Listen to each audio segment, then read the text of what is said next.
क्योंकि मैं घुट घुट के बहुत ज्यादा थक गई हूँ। जो मैं परेशान हूँ, ना मेरी कोई बीमारी को कोई समझता है कि मैं क्या बीमार हूँ, कि मैं क्या हूँ।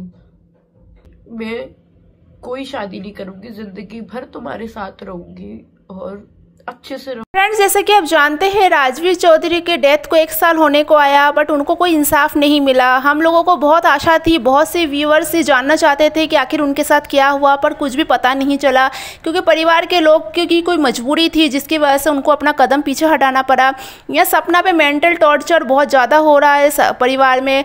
क्या सच है क्या नहीं है किसी को कुछ पता नहीं चल रहा है। कैमरे के सामने सपना कुछ नहीं बोलती है ज़्यादा खुल के, क्योंकि सपना को अपनी इज्जत का, अपने परिवार का, मान सम्मान का बहुत ज़्यादा ख्याल रखना पड़ता है, क्योंकि वो किसी परिवार की बहू है। क्योंकि हर परिवार में कोई ना कोई ऐसा होता है कि जो परिवार को तोड़ने की कोशिश करता है। सपना के सास ससुर बुरे नहीं है, क्योंकि अगर वो बुरे होते तो वो कभी भी अपने बेटे की दोबारा शादी नहीं करवाते अपनी बहू से।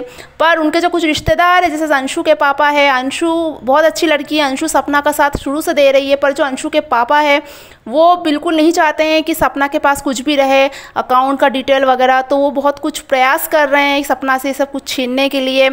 तो सपना भी ये बोल रही है कि कम से कम मैं कुछ खाना खाती हूँ कि नहीं खाती हूँ, आप सास है तो कम से कम मुझे बहू ना समझ के बेटी ही समझ लीजिए।